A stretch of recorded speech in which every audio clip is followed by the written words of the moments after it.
Blksports 980 is sponsored by Fresh Rose Clothing. Check out the new collection at freshrose.co.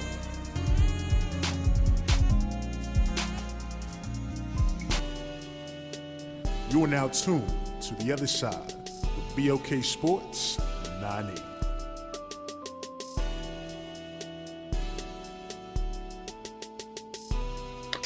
Welcome back. You're now tuned into the other side of sports. Yeah. With Blksports 980, I'm your host, Laws. Yeah. We got D in the building. Yeah. Jeff, Aaron, we rocking out. Yeah. Whole bunch of stuff we gotta get talk about. First off, Remy Ma sent out a diss track to Nicki Minaj, and was that strong of a diss track? For me, it was just some battle rap. Like it was just a battle rap track, Joe. It wasn't anything. I mean, she said some stuff, but really, yeah, nah, she said some stuff, dog. You super downplaying that joint, dog.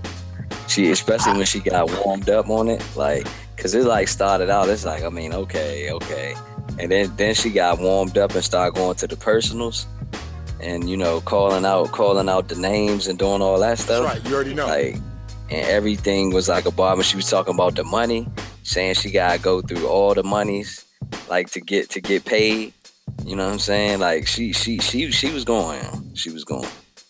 Well, I heard the little track that Nicki put out. I guess the jump with Gucci that started it all or whatever. And I mean, at the end of the day, Remy Ma need to just be careful because she don't want to end up like Meek Mill. Like, I mean, you're tripping, son. Dog, all Nicki got to do is make a hit and it's over. All she got to do is throw 4 subliminals inside of a hit with Drake and it's over. Remy Ma she got to make an actual song to go at her, dog. That's what, like, Drake, it wasn't no it was straight at Meek. It wasn't no within a bar. Like, she need to like respond to that Remy Ma joint. But let me ask you this, Jeff.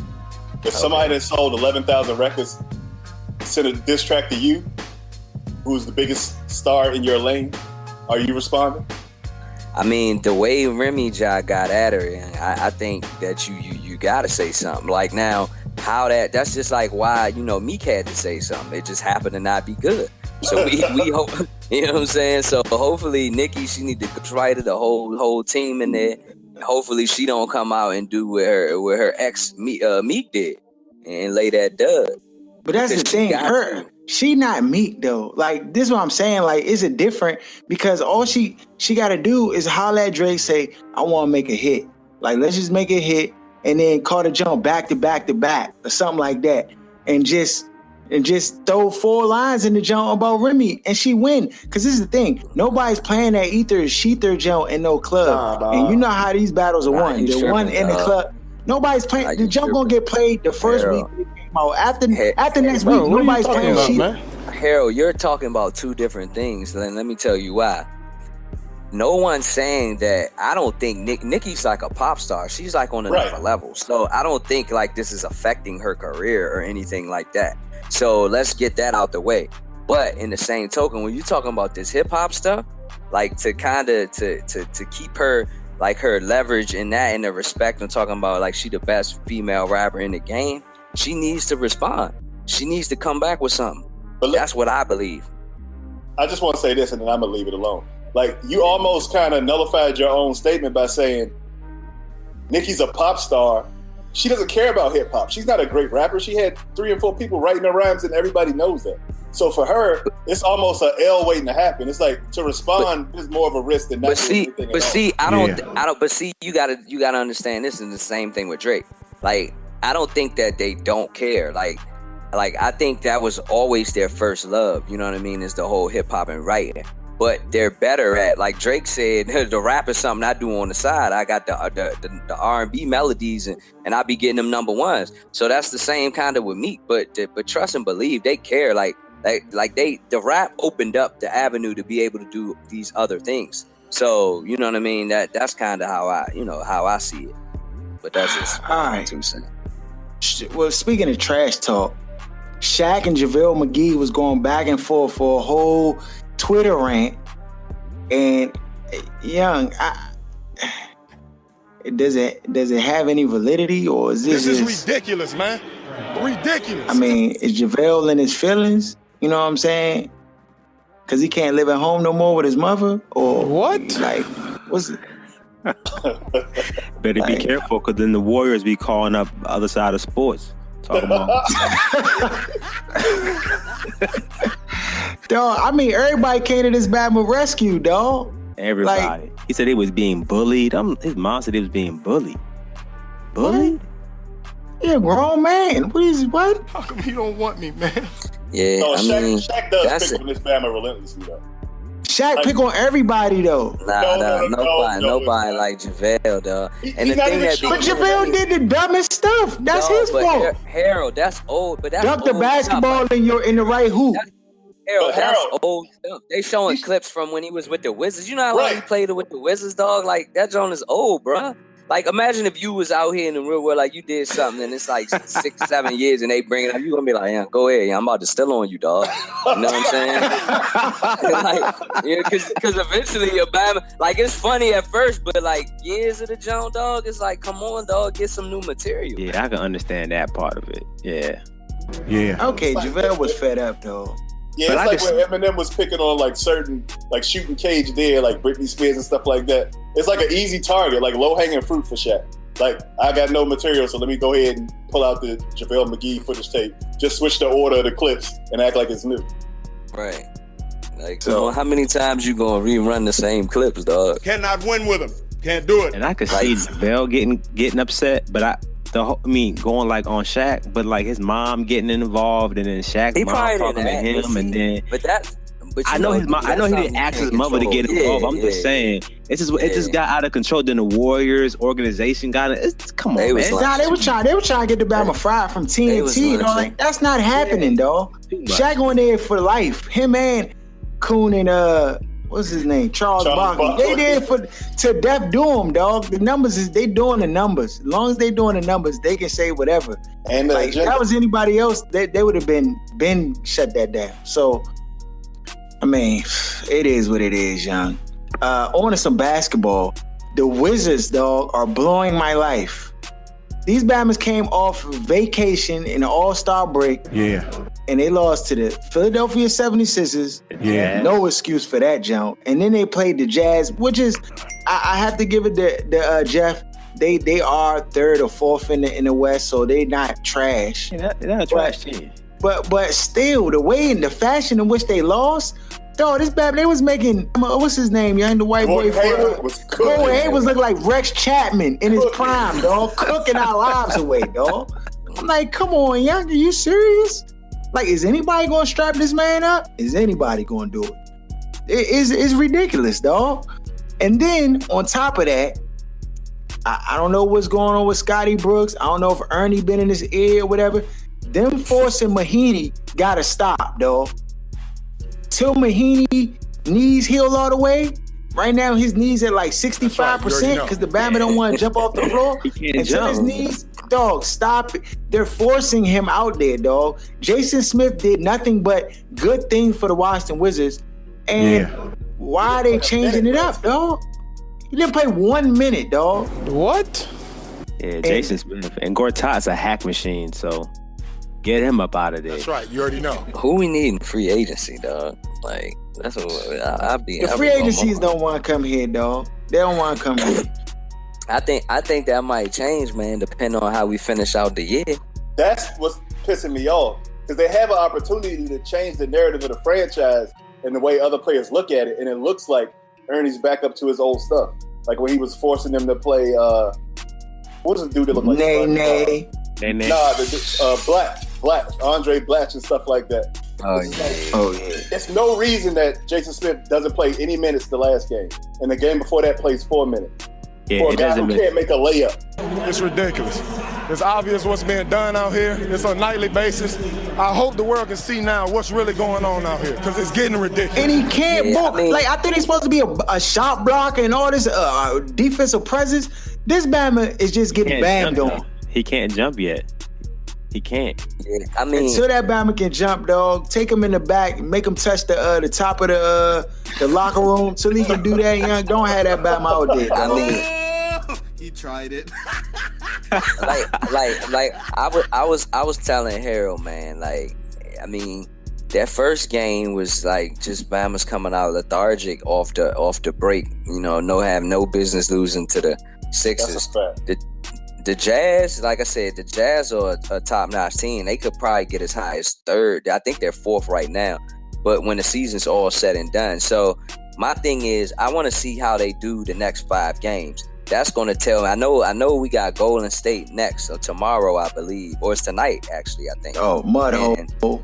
And, you know, but like, I want to see how they play. And then, but yeah, the next 5 got Toronto games, after that. They got Toronto right after that. They took the wrong time to try to mix and match these rosters and do these little.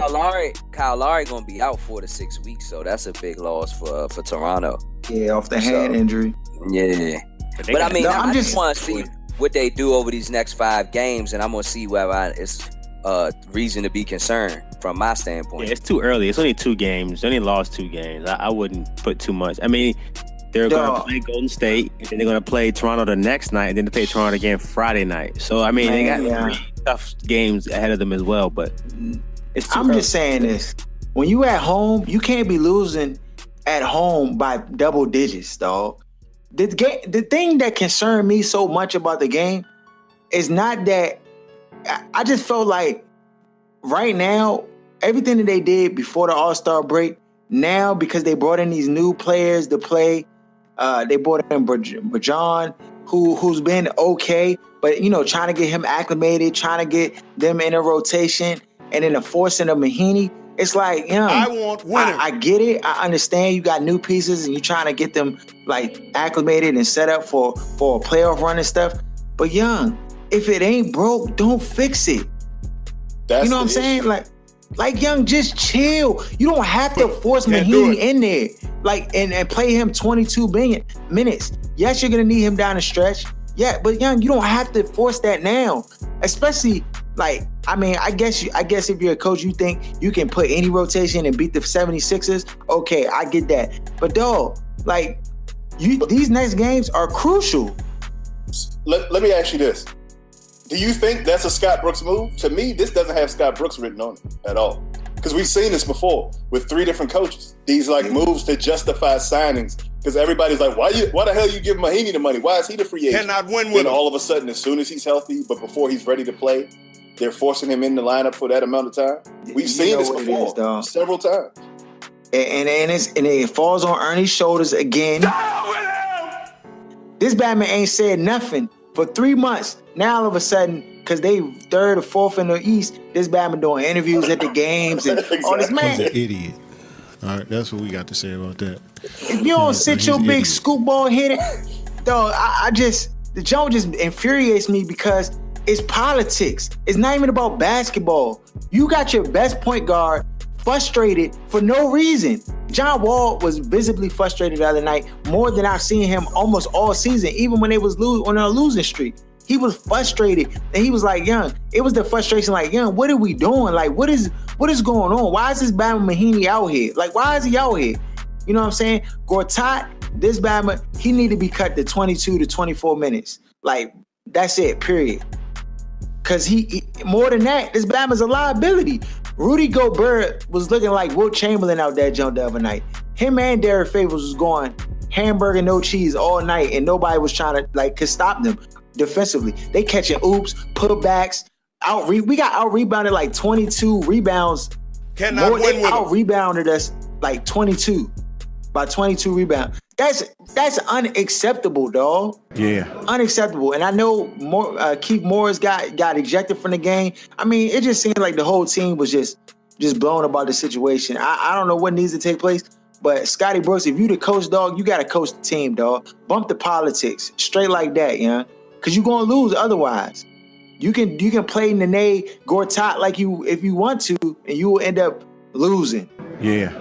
I want winners. I want people that want to win. Is DeMarcus Cousins being targeted right now? Is that what's happening to him? Right. You already know. Because this Bama just racking up T's, getting ejected from games. He's suspended. again, I mean, they don't want that man to be great. The Marcus Cousins, man, he out of control though, son. Like, it's the same. Is he it's out the of same control? thing. I mean, like, dog, it's obvious that they looking to give you text. So the fact that you can't refrain from getting text, like, that's like when you know, like, that dude or the youngin try and get under your skin, and you still let him get under your skin. Like, it's like, come on, they showing you your moves, and you still falling for them jumps. So, like, that's what it is, man. So, like, New Orleans gonna have, like, Sacramento, the team never suspended him, so they never showed him, like, you can't do that. And if he stays with New Orleans, they might have to do it. Just like if Draymond do another kick, Golden State might gotta just sit that Bama out of the game. Hey, that Bama kick one more time, he gonna be a Street Fighter. Which one of y'all was on here defending him, saying he wasn't kicking? That's just how his leg worked last year. It was Jeff or Harold. I don't remember which one of y'all it was. It was Jeff. It was Jeff.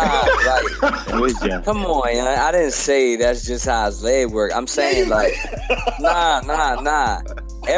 Clearly, all I said was some of them kicks. Like the joint, not all of them kicks were. Well, that's his natural shooting motion. It was something like that.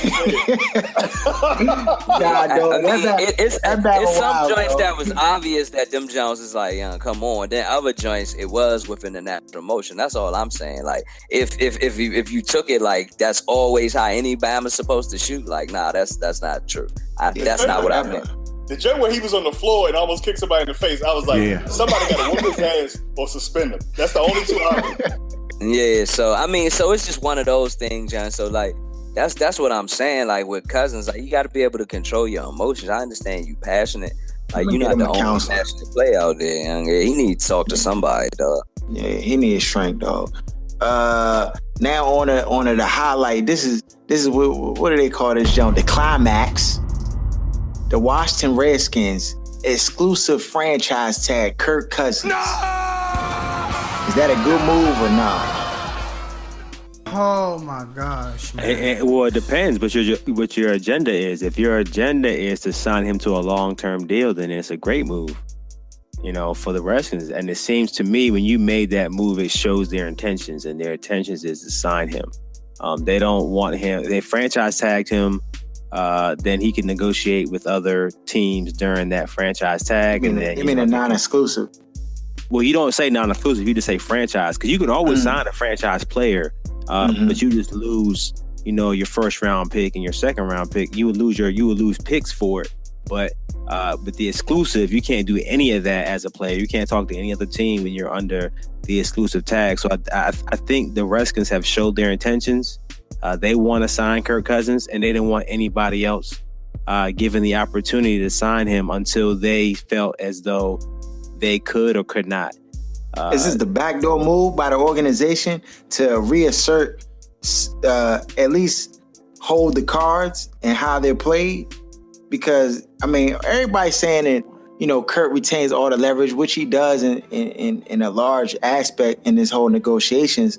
But for me, I think this is exclusive franchise tag then allows for the Redskins to be dictating what's going to happen with Kirk, opposed to Kirk dictating everything that happens. Now, I mean, of course, he's going to make the money, and he'll get the sign for the $24 million, whatever it is, and he'll basically make $44 million in 2 years. Yes, but the Redskins can still trade Kirk and get something for him. Go ahead, Aaron. He messed up that leverage as far as them having control when he said he's not going anywhere but the 49ers. But he won't so if any other quarterback did this, there would be an issue. That's right. You already know. But they just gonna let him ruin all the leverage that the team could possibly have in trading him. It's just ridiculous. I don't understand what it is about him in this media market where he gets a pass on every single thing, when if other players had done the same thing, we would have been hearing slander all across the radio waves for the entire week. I just don't understand. I mean, there's also been a report that came out with, somebody close to the Redskins in this whole situation that the Skins will not trade away Kirk Cousins unless they're blown away with an offer. So it seems to me, with all that's happened in the last 24 hours, that the Skins want to sign him long term. That's the sense of. Well, this is the thing, and that might be. But could this be the prop tricks? It's like for so long with the moves that the Redskins have been making, they've kind of made Kurt feel as though they don't want him or they're not sure about him.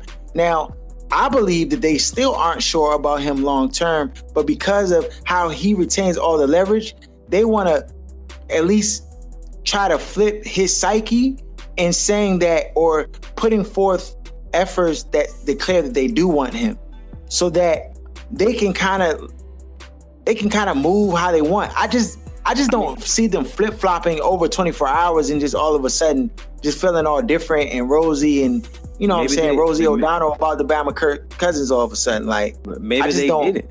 Maybe they did it. Maybe that's how they felt all along and they weren't trying to show their hand. I mean, I just think if you were, I mean, this is the bottom line. Whenever you franchise a player, the team is always in control because they're saying you can't really go anywhere. You're mine. And I decide whether or not I'm going to sign you to a 1 year. You're going to either sign a 1 year deal or we're going to work out a long-term contract, or they can just remove the franchise tag and let you go into free agency like what happened to Norman. But I just think I think at this point though, I think that the Skins want Kirk Cousins long-term. He's an idiot. This is what I think.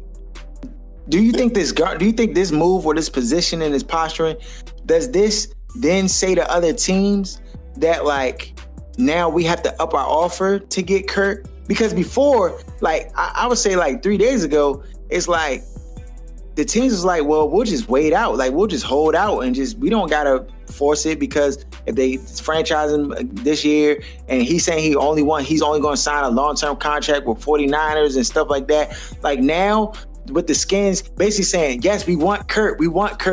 Like, does that say to other teams? Because you know how, like, when it's like it's like the reverse psychology.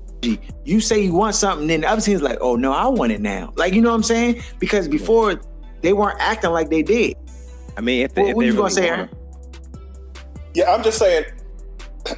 Initially, when I heard they signed him to the or they assigned him with the non-exclusive tag or the exclusive tag, I was pissed off because. To me, I'm thinking, why wouldn't you just make him the non-exclusive tag, and then you get 2 first-round picks if he signs with somebody else, and you get the leverage to, if you really want him long-term, to match whatever anybody else is going to sign him to. To me, it was a no-brainer. Then after I thought about it for a little while, to me, it looks like they're going to end up trading him. They absolutely, if they don't get a deal done before the draft, they lose every ounce of leverage they ever had with Kirk Cousins. It's completely gone. Because they can't franchise him again next year. So why would he sign a long-term bid? No, they can't. Yes, they can. It'll be a 40% increase. The cap number they won't, but they can though. Yeah, they won't, but they can. I mean, that almost is like, that's like saying, oh, we could pay him $60 million, but that's not something you would do. That would handicap your entire football team. Right. So for me, that's like not even an option on the table, as much as removing the franchise tag and letting them walk. So if something's going to get done, it has to get done before the 27th. If nothing happens before the draft, because that's when the draft is and you can get the draft picks. I see what After that, it's no point. So I mean. But when's the draft in May, right? April 27th. April, okay, yeah. I ain't need him then and I don't need him now. I mean, that could be true as well, yeah. I mean, it just gives the Redskins the opportunity to really work out a deal without having any other teams kind of like putting in their bid or, you know, getting those phone calls. They can just focus on Kirk, and Kirk only focus on them. And if he wants to stay with the Skins, he'll sign the deal. I mean, if he signs a franchise tag again, I mean, he's making $24 million. So let me ask this question. Could this also be a setup for the Skins to get other teams to get caught up with tampering with Kirk Cousins? What? No. If they do trade him, it can increase his value by saying they kind of show that they want him. So that, I mean, who knows what at the end game is going to be. But I still feel like the Skins want Kirk. I think they really do want him, but I think they want him at the right price. I don't think they're going to try to pay him, you know, $23 million a year. They don't want to do that. But I forgot to add. He said any deal he signs will have to have $50 million for the first 2 years. Oh, my gosh, man. So that's out the window. 25. He tried it. I see where he's going with that, though, because he's going to automatically make $24 million Right. So I see where his math for that whole $50 million is, but you can't do it, dog. I see what he's doing. I see what he's doing. So they go into the combine this week, though. Hopefully, they'll leave the combine with a deal done with 49ers. I'm hoping that's what happens because all the teams are in the same vicinity for that week. All the GMs are there. Yeah. I'm hoping a deal gets done by the combine. If nothing happens in the next 2 weeks, I'm gonna start getting real nervous. Oh, what's the best case scenario for this situation? Number 2 overall pick and a first round pick for the year after that. 49ers. That's not happening. The 49ers Rockets. The reason they saying that's not going to happen is because they saying the 49ers, the Bama Kyle Shanahan there for 6 years guaranteed. Like the Bama ain't going nowhere, so he could just wait out for Kurt. He could draft the quarterback this year. Yeah, but dog, it's one thing to like, and then it's one thing to forfeit, like sacrifice your whole franchise for one Bama when you can get him anyway. Yeah, he can get him next year anyway. Right. So it's like there's no real, like, he ain't hamstrung to have to get him right now. You know what I'm saying? If the Bama go 0-16, he ain't going nowhere. So it's not like, you know, like it's one thing when it's like a team is in a dire desperation. They got to win now. You know what I'm saying? But he ain't even in that spot. You know, so. You know what he has on that 49ers roster right now? Kirk Cousins will be a huge improvement over what they have because he already knows Kyle's system. Yeah, but who do they got all the time? And but I'm saying the expectation for him to win or what he has is not high enough to drive him to make that move. Like right now, operates off of that. Like that's something we operate off of. As far as the way his mind works and the way his ego works, from what I've seen in Washington, he wants to hit the ground running. He doesn't want to go and say, "Oh, I got 6 years, so I can build a team the right way." You saw how they operated here. Mm-hmm. He wants to. He's probably thinking, "Oh, we can make the playoffs if they just do my system the way I have it designed. We'll be good." Like he thinks it's all him. Dog, I hope you're right, dog. I hope they willing to pay the whole fat farm to get that Bama Kirk Cousins, dog. I hope they are, dog. But I mean, if they were able to do that, then props to them, dog. But that joint it just not looking. I don't know, dog. I don't know.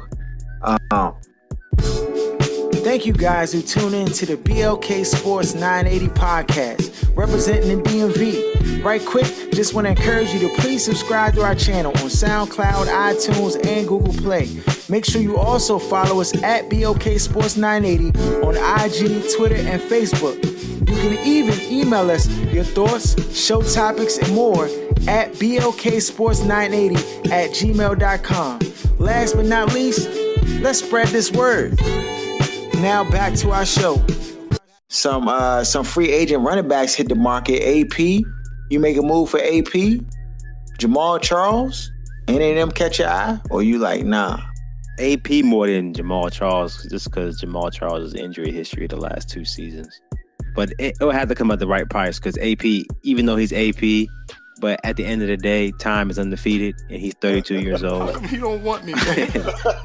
He has to go to a team that has like a vicious offensive line. You know what I'm trying to say? Like, he can't come to people keep saying the Giants. Our run offensive line is horrible. Why would he want to come there? It's horrible. Like, that would be the worst place to come. I mean, for the market, I can see it, and I know we don't have a really good running backs are really bad, but in terms of the offensive line in place to block for him, I don't see him, being really, doing really well with New York. He has to go somewhere else that has a better run O-line. And Jamal Charles, I don't know if he can even stay healthy enough going forward to even play in the NFL. He may not be able to walk after he retires. Well, I mean, I don't know on AP or Jamal. Like, oh my gosh, man. Old running backs, dog. I mean, I feel like this draft has so many young running backs that you could go and probably take a flyer on. I mean, I'm not willing to just fork out the cash. I mean, I guess if you didn't have anything else and you were just trying to make a sexy move to put people in the seats, then I could see an AP or Jamal Charles of Washington, something like that. But other than that, like, I mean, what's the Bama name? Jones? He trash. That Jones. He's an improvement. Matt Jones. He garbage. Yeah. He's definitely an improvement over what we got here. I mean, Fat Rob. If I had to like ride with him one more year, I mean, I definitely would draft a running back because I think there's a lot of them in there with potential. I would do that, but I don't know, dog. I don't know about though. He's not going to get nowhere near $18 million that AP I'm talking about. And on top of that, the running back position now is not what it used to be. Like, no, after a running back comes off his rookie deal, he's almost 30 years old, and then the team wants to move on to another running back because after 30, statistically, it's shown that that's when the running back depreciates in everything that he does. So it's like they just kind of kick him out the door after the rookie deal. So running backs are such a dime a dozen. You can get good ones like Chicago did in the 5th round. They got Howard. I mean, it's easy to get running back, in my opinion. And it's the easiest position to me to kind of like transition to from college to the NFL, unlike quarterback or maybe even wide receiver, so I just don't see them getting a whole lot of money on the market. I mean, AP is AP. He's going to definitely get people who are going to try to sign him. He's going to get some looks. Oh, yeah. Definitely going to get some. Definitely, yeah. Well, speaking of other quarterback, is Geno a free agent? Yeah. Yes. Yeah, he's a free agent. So Geno Smith is a free. Would you take a flyer on Geno Smith as a backup or a starter? As your starter? Nah, dog. No. So you can't do start. You can do compete for the position. If you like the 49ers or some of these other teams like the Jets, like staying with the Jets, you can do that, but you can't bring him in as a starter. You got to make him earn the job because somebody like him, you just can't give him a job. You got to make him earn it. Unfortunately, I thought he was gonna be good coming out of West Virginia. I was so wrong on that one. Speaking of prospects, and Nana, we looking at forward to the draft, and of course, we're gonna go through these different positions and look at the prospects and stuff and make comparisons and kind of give you an insider edition. While we should have been GMs, because we definitely know just as much as these GMs out here when it comes to evaluating talent. Yeah, unbiased. We not getting swayed, you know what I'm saying, because the Bama took a picture in Beverly Hills, you know what I'm saying, with his shirt off. Like we ain't enamored by that stuff. Like, can you play or you some trash? And we're gonna tell you. So we started with the quarterback class this year. We're just gonna do the top 5. What is that? Yeah, top 5 quarterbacks that's touted in the draft. We're just gonna give our assessments. I've gone in and evaluated these different quarterbacks and looked at them, and I have my assessment and my comparisons and stuff set up, and we'll all go through it. Starting at the top of the list, and I'll just have to say this: Mitch Trubisky. I've formerly called him trash and called him some doo doo. And basically said that he was just trash. I actually have to recant those statements. I will not call him trash. He's not trash. No, what he is I don't. This is what I think. I watched the game. I watched a couple games per my assessment. And Aaron can vouch my behalf, but I think that he is along the lines of Alex Smith, Kirk Cousins-ish. I think that he can make the throws. It was really hard to evaluate how he handles pressure. I seen him, he does throw off his back foot a lot. He does some things that I wouldn't want my quarterback at the next level to do, just from watching him in college. Let me ask you this question. Let's get this real quick. So what are the pros to Trubisky? Like, what does he do well? So Trubisky, to me, is a gamer. So he's shown, and this is just per my observation, he's shown the ability to be resilient, under unfavorable circumstances. Now, when I say that, I mean with the game situation, circumstances not being in his favor, not necessarily him not having his offensive line. His offensive line is, if a team's going to take a flyer on him, I do not think he is the first number rated quarterback overall. Let's just put that out there. I do not think he's number 1. will he be serviceable and could he be serviceable if he's in the right system? First of all, he needs a running back. That's the first thing I noticed. That's right. You already know. About the system that he runs, he definitely needs a running back.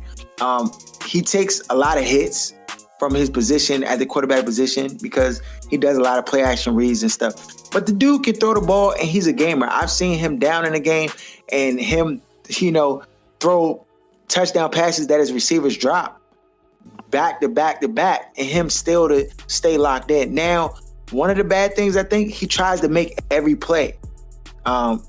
Similar to what was the Bama with Texas A&M? Texas A&M. The Patrick Mahomes. No. Back in the day, he got kicked out of Johnny Manziel. Yeah, he tries to make every play, and he doesn't throw the ball away. Like that's something he would have to learn at the next level. In college, he gets away with it. He got out of some tough plays. I was like, dang, this Bama is elusive, and he has a little bit of wheels, like similar to Alex Smith.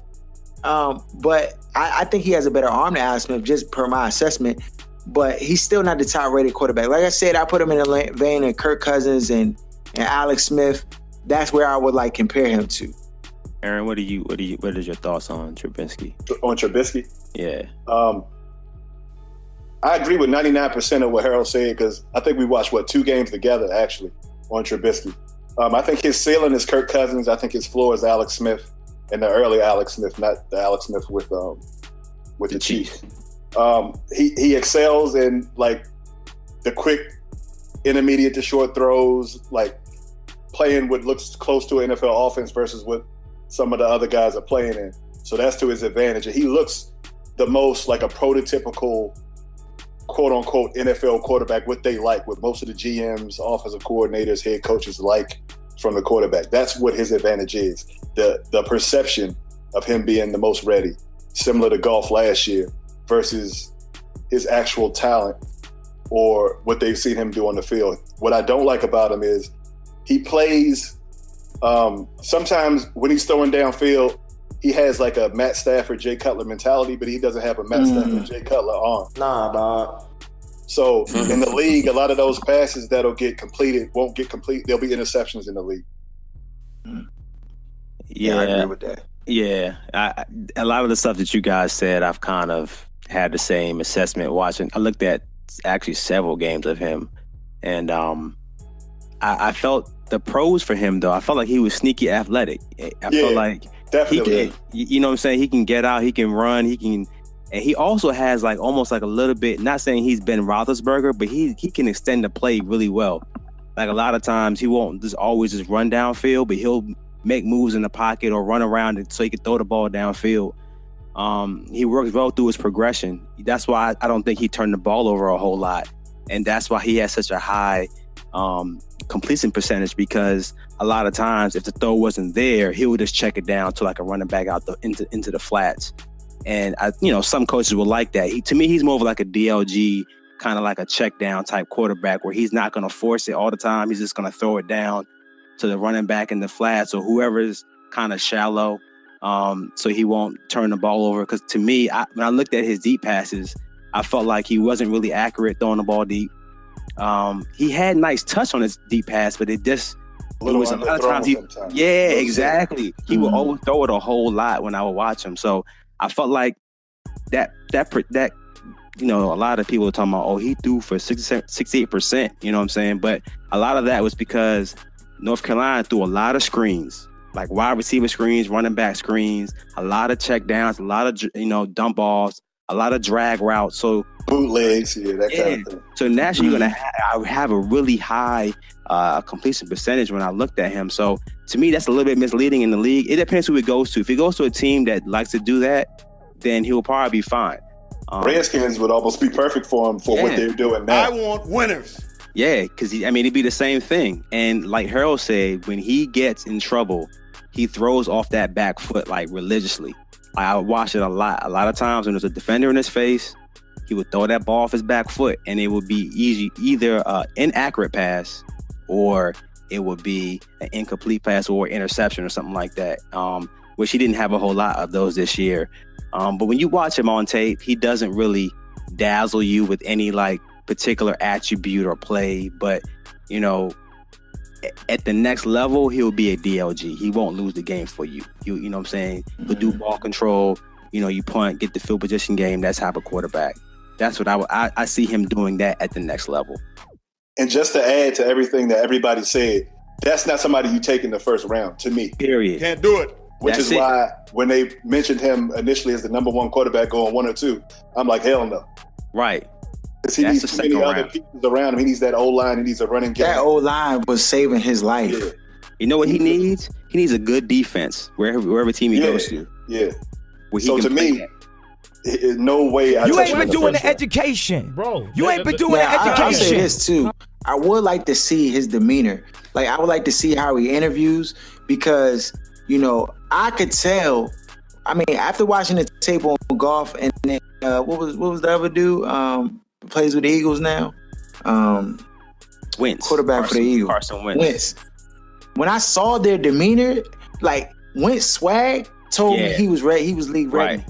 Like, you know what I'm saying? Goff was a little tentative, and he was like, Like, I was like, oh, this Batman ready. Right, though. Like, the Batman ready. You know what I'm saying? Like, that matters, young, to me. Like, when I'm trying to evaluate, like, it's how you play, it's how you handle adversity, it's what you do, you know what I'm saying? And then, like, what kind of swag you carry with yourself. Like, do you believe in yourself? That's half the battle, believing in yourself. And so I really can't say. I mean, from his gameplay, Mr. Trubisky's gameplay, it seems like he does believe in himself. Maybe a little bit too much, because he throws these passes like he's Matthew, like Aaron said, Matthew Stafford arm, but he got, you know what I'm saying, Colt McCoy arm. So I just I don't know, dog. He's right. His arm is like Colt McCoy. He's exactly right. He's C+ arm strength at best. Yeah, C+. Next on the list is Deshaun Kaiser. So out of Notre Dame, Deshaun Kaiser, I've been saying this dude was league ready since like I saw him from the beginning of the season. Not freshman year, but I'm saying like since this year, to me he looks. This is my assessment. He looks like he's the most ready for the next level. And when I say ready, I mean, like, when I evaluate the quarterbacks, I'm looking to see what they're doing in college and how what they're doing in college translates to the NFL game. And so when I say that, I mean, like, the things you see good NFL quarterbacks do at the next level. And some of those things is check the ball down, not force throws. If the play's not there, throw the ball away. If they break containment, you know what I'm saying, and the play's not there, throw the ball away. And Deshaun Kaiser does many of those things. Now, he got an arm. He can make all the throws. The thing that he needs to work on is consistency with his intermediate throws. Now, he can make the throws, but sometimes on those out patterns, the 15-yard outs, he's leaving it out there a little too far and stuff like that. And, it could potentially get picked off, or it could just be incomplete passes. And at the next level, you got to complete those passes. You know what I'm saying? Those 15-yard, them sideline throws is just a little tricky. And underneath his little dumps and stuff like that, he can do that. Down the field, he got an arm. He can lay it out there. And I feel like his arm is strong enough to match up with the elite speed in the NFL.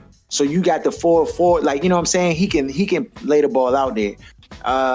He throws the ball away. He makes good decisions from the quarterback position, which I think you need at the next level. It's just, just making those intermediate throws more consistently, which, if he's coached up, I believe that he'll be able to do. He got wheels. He's elusive. Yeah. I just think he has all the tools. And in my opinion, I think he's 1A or 1B, as far as like top prospects for QBs this year. Yeah, so it's been pretty clear that I've been a Watson guy the whole year. Like, it's a no-brainer. He's the best quarterback to take.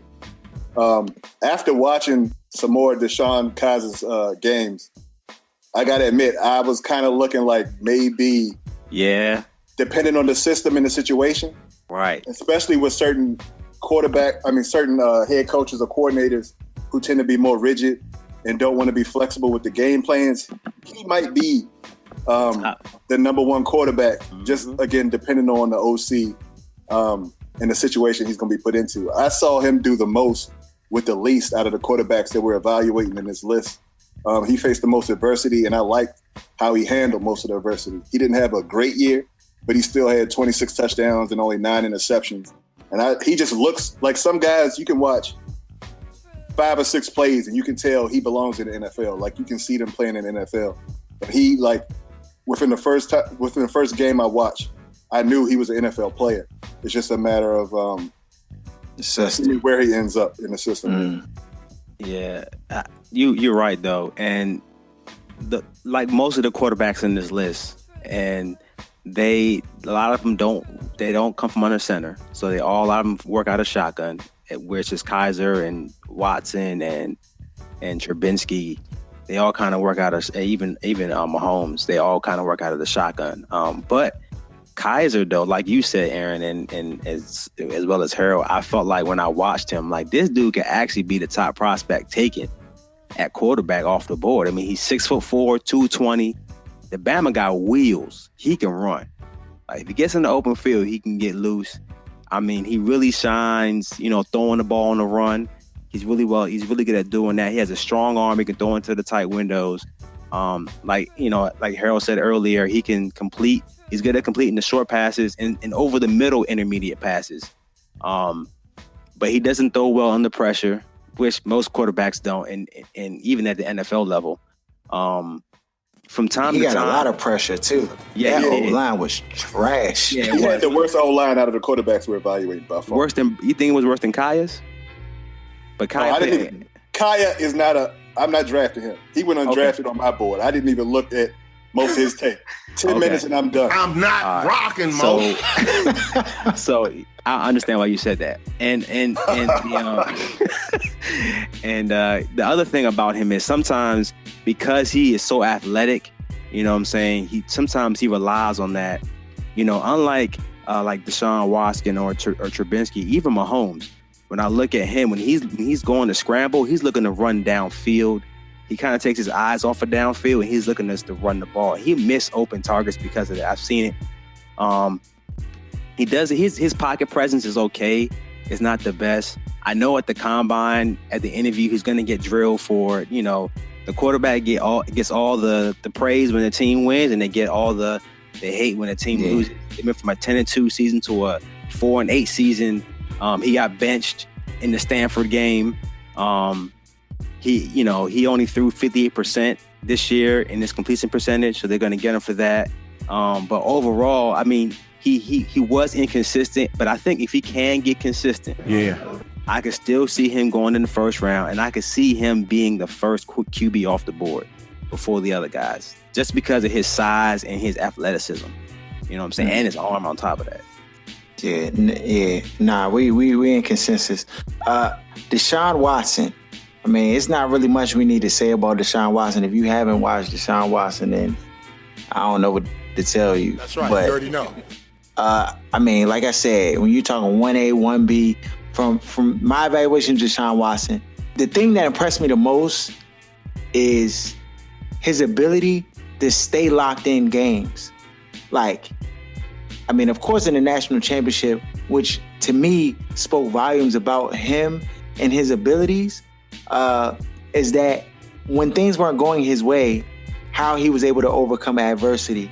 And to me, that's the biggest thing or biggest trait that you need going into the next level, being able to handle adversity, because you're going to see a lot of it. You're most likely going to go to a sorry trash ball team, you know what I'm saying? And you're going to be like, you're going to have to learn a whole bunch of information and be in an offense, and you know what I'm saying? And people are going to be trying to knock your head off. So how you're able to like handle adversity at a lower level will definitely bodes well for you at the next level. And for Deshaun Watson, his ability to be a leader of his team, you know, even with the expectations there, people don't realize how hard that is when you have expectations to perform at a certain level, and then to have to be consistently performing at that level. You know, it's difficult. I think, you know, if a team, and similar to what Aaron was saying about Deshaun Kaiser, I think that the team that he goes to matters. And what kind of system, if it's a flexible system that he's put in, or if it's a rigid system that he's put in. Because I believe if he's put in a rigid system or asked to do things that's not really catered to his skill sets. Yeah, his strengths. Or his strengths, I think that he won't be as successful as his ceiling would have him to be. I just don't know how he'll be able to respond if he's in a system where he's not, and he can make all the throws. But to me, his athleticism, I think that should be a part of whoever is like game planning for him. To me, he reminds me of, and I know this is like why do we always compare black quarterbacks to other black quarterbacks? But the truth is that there's only one Cam Newton in the league. Like, you know what I'm saying? Like, there's nobody else like him with his skill set and his abilities. And I think he kind of resembles Cam, but with a little Aaron Rodgers in him. You know what I'm saying? And he's definitely a gamer. So I think, yeah, he's 1A. I actually have Kaiser slightly above him, but that's just preference. Not because, you know what I'm saying, he doesn't have the skill or the talent. He's actually more consistent of a thrower, in my opinion, than Kaiser. So on Watson, I didn't even have to watch tape because I watched, I think, almost all the Clemson games this year. For me, the comparison is not as much Cam as it is Russell Wilson. I think he's coming out of college, Russell Wilson, but a better thrower. And he's a winner. He's won everywhere he went. He won the NCAA championship. He was in the championship the year before. He was the first quarterback to win a high school championship at his team in 100 years. Like, he wins everywhere he goes. I want winners. And I feel like that is a big factor that they're not, I don't hear anybody really attributing to him when it comes to the evaluation process. There's other like intangibles about a quarterback and a leader of your team that kind of factor in whether a head coach ends up fired in 3 years or not. And I think it also depends on what system he ends up in. Like, for example, if Cleveland's picking number 1 overall and they take the quarterback, I think Kaiser would be a better fit than Watson. But if San Francisco takes the quarterback first, I think Watson would be a better fit than Kaiser, if that makes sense. So, like Harold said, it's 1A and 1B with me. It all depends on what system they end up in. But I think he'll be a starter in the league and he'll be a winner in the league for 10 years. Yeah, I had to watch, I watched tape on Deshaun Watson, and a lot of what I saw is kind of a lot of what I've already knew already, like you guys were saying. One of the cons is, again, like all these quarterbacks, he runs out of that shotgun kind of spread offense. But even with that being said, he still has very good pocket presence, in my opinion. Like, a lot of times you see him climb the pocket. A lot of times you see him avoid pressure. Like, his mobility is not really speed, it's more like shifty. So he makes defenders miss, and then he's able to avoid that pressure and then throw the ball downfield. I mean, so many times you see him avoid pressure and throw the ball downfield to Williams. You know what I'm saying? You saw it in so many games. He has nice touch on his throws. I mean, it's just like beautiful the way the ball just kind of like lands right, you know what I'm saying, on this target.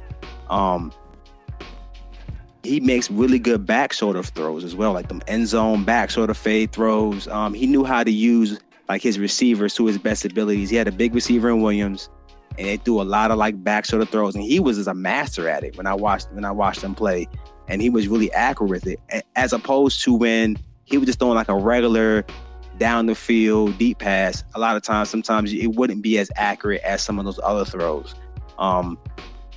He will also sometimes stare down his receivers, and I think a lot of times that's what led to the 17 interceptions that he had this year, is because he kind of stares them down a little bit, especially Williams, because that was his best guy, and it kind of led to those kind of turnover plays. But when I look at him at the end of the day, when I watched, they had a lot of close games. They had a close game against Auburn where he scored when he needed, the offense scored when they needed to score. Against Louisville, I mean, that was just a dog fight, like both teams are scoring back and forth, and he's just like, what? Okay, I'm gonna score. I mean, they win the game, and of course the Alabama game, same thing there. So he doesn't shrink in the moment. The moment doesn't shrink him. He rises to the occasion every single time. The only thing I question about, and it really wasn't in college, but at the pro level, he takes a lot of big hits, like a lot of big hits. And not just in the Alabama game, but in the games that I watched, when he's scrambling, he's not the biggest quarterback. He's only like 6'2", and he was getting beat up. And I don't know at the next level how good he's gonna last if he keeps taking those big hits like that. I don't know if he'll be able to continue to do that at the NFL level. Nah, dog. But again, MVP of the ACC championship, MVP of the Fiesta Bowl, Davey O'Brien Award, Unitas Award for the top senior quarterback. I mean, he has all the accolades. Yeah. You know what I'm saying? He's just a winner. And like you said, Aaron, it has to go to the right team to use him initially if he's going to start day one.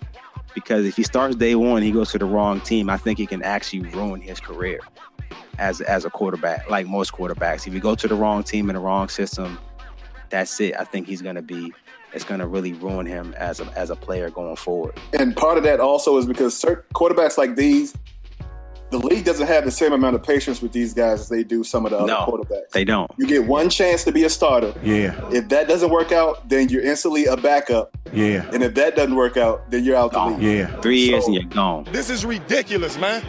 Ridiculous. That's part of the reason why I feel like we kind of are a little more hesitant with these guys versus some of the other guys who will get multiple chances to pick up a system, to get consistency and get some talent around them. Sometimes when you get with some of these quarterbacks that are more gifted, the teams expect them to use those gifts to bring everybody else up and don't feel like they need the same talent that some of the other quarterbacks do. Yeah. Now, can I just talk about Patrick Mahomes? Because that's my favorite prospect. That's my favorite prospect. I think he can be a steal. I think he may be the steal. Some people may say, no, but when I look at him on game film, that joker dazzles, bruh. First of all, he got his arm. He got a cannon for an arm. And not only can he throw the ball downfield, he can throw it, with a lot of velocity. But he has so much control with that arm because even when there's like a pass where he needs to put touch on it, he can apply that touch on that pass. You know what I'm saying? He got that quick release. He extends plays so many times. He's always looking to throw the ball downfield as opposed to just kind of run and scramble. He's looking to shake off defenders and make those throws. And yeah, you know what I'm saying? So when I look at him, he goes through his progression. When I watch him scramble, he slides. I mean, that's like it seems simple, but RG3 struggle with that still to this day. Just sliding when, you know what I'm saying? But he played baseball. So I think that's why he's able to just, it's like natural for him to do that slide as a quarterback when he goes in the open field. He didn't take a lot of big hits because of that. He can throw the ball on a run. He can climb the pocket. He climbs the pocket well. The only knock I have on him is I watch his footwork sometimes, and he relies on his arm strength too much. Like he'll rely on that to throw the ball. But that's a young dude's trait. You know them young boys. They feel like they can make it ready to throw. And when you have a strong arm, you do it more because you're like, I can get it there. I can get the ball there, so my footwork is a little sloppy, and that's okay. And I get the ball there. I mean, the only thing about him is this. This is the only thing. With all the gaudy stats that he had as a player at Texas Tech, is it fool's gold? You know what I'm saying? Because of the offense that they run that not run and shoot, but they kind of run that like air raid offense where it's just like throwing passes, like 50 passes a game. We're just gonna throw. You know, how's that gonna translate into the NFL? But when I watch him as a quarterback, if he was like 6'4" or 6'5", oh man, I think he may be one of the top quarterbacks. I mean, like top. That's how much I liked him when I watched him on film. I don't know how you guys, assess him, but I really like the way he plays. He'll probably fall to the second round, maybe early third round, but he can be the steal for somebody. Almost like how Russell Wilson fell as well, you know what I'm saying? But he was Seattle still. So I'll say this: when we was watching games, Patrick Mahomes was one of the prospects Aaron put me on to. I hadn't really like looked at him that much, but to me, he reminded me of like a gamer. Like he looks like a gamer. The Bama's arm is ridiculous, and it's evident right clearly off break that the Bama has the NFL arm strength and NFL arm talent to make every throw. To me, he was just like too carefree with his throws, like almost like it's almost like you in the gym and you playing against Bama's you know can't really play with you. Exactly. You just kind of like do stuff you generally wouldn't do. And I'm not sure if at the next level he's going to carry that mentality because, quickly they'll remind you that, you know what I'm saying, the Bama's in the league is in the league for a reason.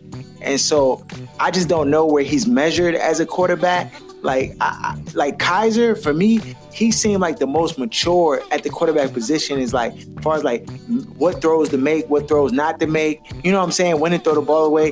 Patrick Mahomes, like he seems the opposite end of that, like the most carefree, like making passes. Yeah, like reckless with his passes. And I mean, it could be a gift and a curse. Now he does, different from Mitch Trubisky, who doesn't have the arm strength. He does have the arm strength to make all those throws. So it's like, will he be able to? I mean, Matthew Stafford was doing a lot of stuff when he was in college too, and he came to the next level and showed that he could still do it. So, I think that his ceiling is high. I'm just not so sure if you'll be able to coach him to like play maybe a little more conservative if that's what your team needs in order to win. You know what I'm saying? So, like I said, and I guess it would go for every quarterback, the system that they go into. You know what I'm saying? And for me, I believe, and this is different, I feel like Deshaun Kaiser can raise the level of the players around him. I'm talking about receivers. I think Deshaun Watson can raise the players around him as far as receivers. For me, Patrick Mahomes needs a 1A receiver. Like he needs a Calvin Johnson or somebody like that on his team to like where he can just throw the ball up, or like a go-to guy that he can rely upon to really get in a rhythm and get comfortable. I think if you put like just regular average Joe Schmoes around him, then he'll start kirking. That's just from what my assessment. Aaron, you want to add, Jeff? Yeah, I'm actually kind of blown that D kind of stole my thunder. This was the dude from the draft that I wanted to attach my name to that nobody was talking about. There you go. He definitely beat me to it. But again, if you listen to the show, you know the first thing I look at from a quarterback is arm strength. And this Bama is definitely A plus arm strength. So not only that, he looks to throw the ball downfield. Like he's mobile and he can get more time, but he doesn't get outside the pocket to run. He gets outside the pocket to throw 30, 40, 50 yards down the field. And of course, I love when a quarterback does that because I'm a big play type of guy. I'm not with it. Can't stand it. That's why I don't like Kirk Cousins. But to me, I'm taking him over Mitch Trubisky in the first round. 100% agree. So I can't justify, because of the system he plays in, he's not ready to come in the league and start with an NFL offense. Right. He just started taking passes out of the shotgun, from under center within the last month because he had a thumb injury that he was playing with the whole year. And they play out of the shotgun. He just literally started taking snaps from under center. So it's going to take a while for him to get acclimated to playing with pros, the speed of the game, taking snaps from under center, and running an NFL offense. So there's no way I can justify taking him over Watson or Kaiser. No, But that being said, had he been at another school, he's definitely the most gifted, definitely has the most arm talent out of anybody in this draft when it comes to accuracy and arm strength. Yeah, and touch. His arm is ridiculous. Like, not just because he can throw it hard, but when you watch the touch he can throw on some of them passes. When I was watching him play on the game tape, I was getting hyped. Yeah. I was getting hyped, you know what I mean? Like, my mom was like, man, I know Aaron watching Mahomes, and he's probably like, this is my type of quarterback. That's my secret weapon. Yeah, I was going to come to the show. Don't nobody know about Patrick Mahomes, but DJ. Oh, man. Well, go ahead. Next prospect. The last Bama on the docket, dog, is Brad Kaya. Oh, my gosh. Brad Kaya. Look, for me, he's the most pedestrian quarterback. Like, I don't know how he got like scooped up in this top 5 prospect list. Miami. I don't know how. Like, for Miami. But he's very like just regular.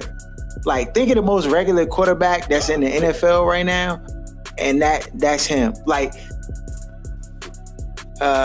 he's he comes into the league as a backup. I'm talking about like a backup, career backup.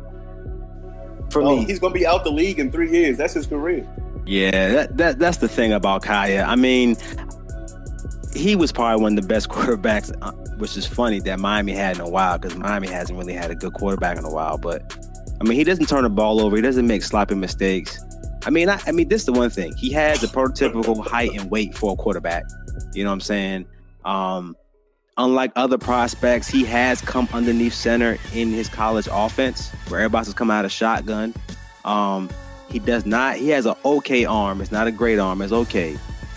He's accurate with his underneath throws, and mainly because the offense that they run, I looked up their offense, and the offense that they run in Miami is a shallow cross concept offense. So it's looking for that first slant route, and then if that's not there, you look for your second read, which is the choice read, and after that, you just dump it off to the flats. So it's like a 3-step drop, almost like a West Coast offensive type of deal. So that may translate a little bit faster to the NFL level. You know what I'm saying? If he gets with the right team. But he struggles with the deep pass, with his accuracy on that. When he's pressured, every pass sails high. Every single one. It's like a high flyer looking to get picked off. And he's not athletic. He's really not athletic. When I watched him, doesn't get away from defenders, doesn't really buy time. He's improved every year as a quarterback. But at the end, no, you're right. In the league, he trash. But at the end of the day, put in the right situation, could he develop into a solid backup, a number 2? I believe so, maybe number 2. But I don't see him as a franchise quarterback. But again, he came from an offense that may translate a little bit faster and easier to the NFL level. He did come from underneath center, so he's not really like learning those traits. You know what I'm trying to say? But his arm is just still, even for his size, his arm is not overly like impressive. Like, wow, he got an arm. So regular. I don't see a whole lot. And it's the thing with the quarterback class. That 87 arm, that regular unleaded arm. Yeah, that's the 87. Yeah, the unleaded jump. Yeah, the unleaded arm. It's not got that wah jump. It's just one. Yeah, you're right though. I mean, when I watched him play, I was almost bored. This is the problem. I watched Mahomes play, and then I watched Kaya play, and it was like night and day. Wrong order, dog. I should have started off with Kaya, then Trubinsky, and then all the other guys. But I don't know. The quarterback class is kind of weak. And honestly, it's not a whole lot of talent in there. It's really shallow. You got Chad Kelly, and you got the guy Josh Dobbs from Tennessee, but it's not a whole lot. Kelly's not bad. Nah, he's not. I take Kelly over Kaya. I take him over Kaya anyway. No, I'm not taking Kaya at all. When I watch these quarterbacks, I try to envision, okay, what system would he work in? Like, what about him would make me want to bring him on my team, take a flyer on him? Nothing about him. I feel like I got a better arm than this guy. Yeah, I really do. So it's like, when I look at him, it's like he's nothing special. He looks like a rec league Bama. So go play in the Beltway League. He's not going to be a starter in the league. I promise you that. I'm not rocking, Mo. So that's our assessment of the quarterbacks. Next week we on the running backs. Plus when the draft starts, like when we start watching these combines, I think the combine starts next week. No, this week. Oh, this Thursday? Yeah. So we definitely gonna be tuning. I think interviews start today, I believe. Is tomorrow's interviews, I think. So we definitely, so y'all gonna hear this podcast, and then y'all gonna be like, after they be psyched, after the little combine, they get to see Bama, oh, they're young. They gonna be saying all the stuff we've been saying, and just gonna reiterate all the stuff that we saying. So, I mean, just prepare yourselves. What else about to say? Jeff, you got anything else?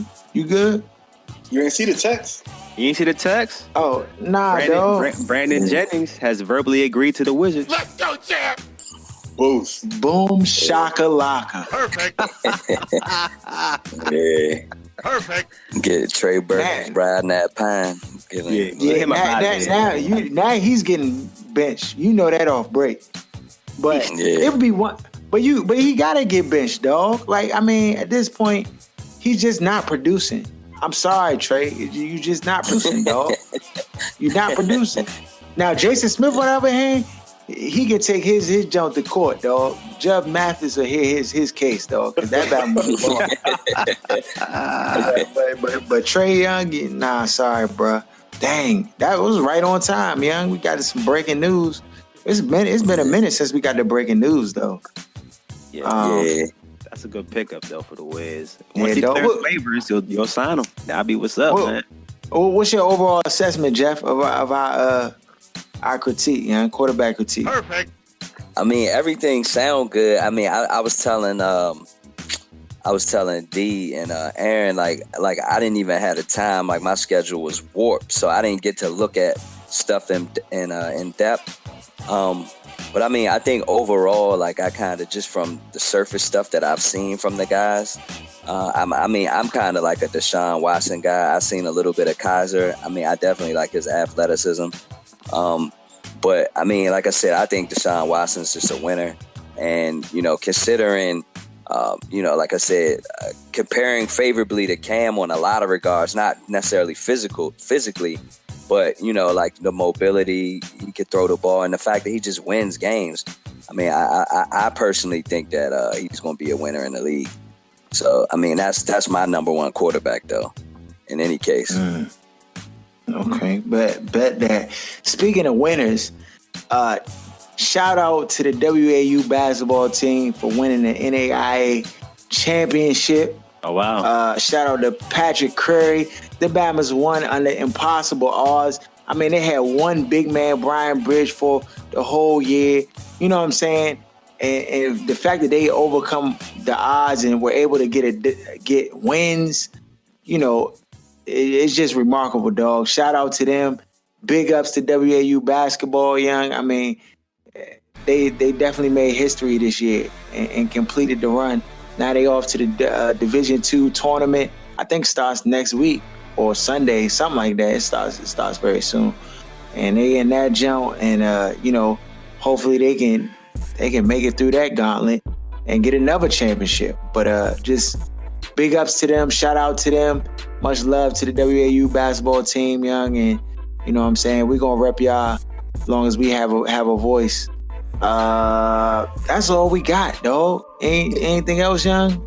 Is the championship mean that Coach too big now to come back on the show? We got to get him back on. Nah. Actually, in his defense, he hit me today and was like, "Can he come on the show?" It's just the times didn't work out because he was at a banquet. You know what I'm saying? I had to hit him like, "Yeah, you got to stay humble, dog." You know what I'm saying? so nah. But he definitely hit me. He reached out to me, which is you know what I'm saying, just to show like the humility and the mindset. He was like, "Yeah, I'm trying to get back on." I was like, "Bet, we're gonna make it happen." So we'll either have like just a special, one-on-one. Get him on the show. We'll definitely get him on next week. You know what I'm saying? And have him on the show so he can just talk about what it took to get a championship. Because we were talking about him early in the season. They were just talking about trying to make history and all that stuff. And now here they are winning the chip, dog. It's a blessing. I'm proud of the team. The coaching staff, Sullivan, Phillips, all the coaching staff that helped put this together. Elliott, all the seniors. You know what I'm saying, on the team. Shout out to them. It just is a boost, Young. I know they psyched and happy, dog. So that's all we got. Young, you getting up shots, Hearn? Already. If it wasn't raining, I might have come out there. It's like an old person. I would have gone, but it's raining outside. Oh, man. We're not playing outdoors? Man, that's our show, man. Follow us at Blksports 980 on Twitter, IG, all that good stuff. Check out the IG page. We giving shout outs to African Americans that broke the mold in their sports. You know what I'm saying? And just check out, go through our past posts and stuff like that and learn something. You know what I'm saying? I try to put posts up there that inform me, to inform the people. So God bless everybody. Y'all have a great evening. We out. Shut up! Give me a turn to speak! Fine, see? You do that to me. How does it feel? How does it feel to be told to shut up? We've talked about it. Let me speak. How does that feel? How does that feel?